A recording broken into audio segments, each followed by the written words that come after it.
Hi everyone, তোমাদেরকে ছোট্ট একটা ব্লগে আবার স্বাগতম। কেমন আছো তোমরা সবাই? আশা করি ভালো আছো। তো আমিও ভালো আছি। এর ভিডিওটা হবে অনেক ছোট, তাই তোমাদেরকে দেখার অনুমতি রইলো আমার তরফ থেকে। তো চলো, কি নিয়ে ভিডিওটা করেছি তোমাদেরকে সেটা শেয়ার করি। প্রত্যেকের জীবনে প্রতিটা মুহূর্ত সবসময় ভালো কাটে না, কখনো ভালো আসে কখনো খারাপ আসে।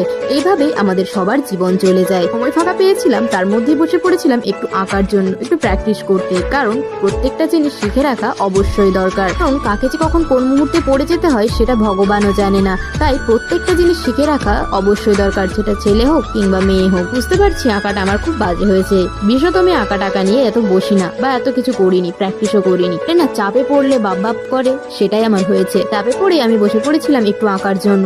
জানি না কতদূর পারবো, তবে চেষ্টা করব সব সময়। না, কোনো ভালো কাজ করার আগে একটা অবশ্যই শিক্ষা পেতে হয়। হ্যাঁ, আমিও সেই শিক্ষাটাই পেয়েছি, তাই আমি এসব দিক থেকে একটু চোখটা মেলে তাকিয়েছি। বলা যেতে পারে আমার চোখটা এতদিন বন্ধ ছিল, খুলে গেছে। আমি মনে করি প্রথম প্রত্যেকটা জিনিসই খারাপ হয়, সেটা প্র্যাকটিস করতে করতে অবশ্যই সেটা প্র্যাকটিসের মধ্যে রাখতে হবে, তবেই জিনিসটা তুমি ভালো পারবে। নয়তো নয় গিয়ে তবেই মানুষ জেতে। তো এই মনের মধ্যে একটা জেদ আসে, না এবারে আমাকে জিততেই হবে। কথা বলতে আমার একটু আঁকতে ভালো লাগছিল না, তাই আমি আমার ফুল গাছগুলোকে একটু দেখতে এলাম যে ওরা কেমন আছে। ওদের সাথে অনেকদিন দেখা হয়নি। তো কথা বলতে কখনো কোনো জিনিসের প্রতি হাল ছেড়ে দিও না, চেষ্টা করো শেষ অবধি, ঠিক পারবে। চেষ্টাটা চেষ্টার মতো হয়। ভিডিওটা এতটা পর্যন্তই, দেখা হচ্ছে পরের একটা অন্য ভিডিওতে। ততক্ষণ তোমরা ভালো থেকো, সুস্থ থেকো, টাটা।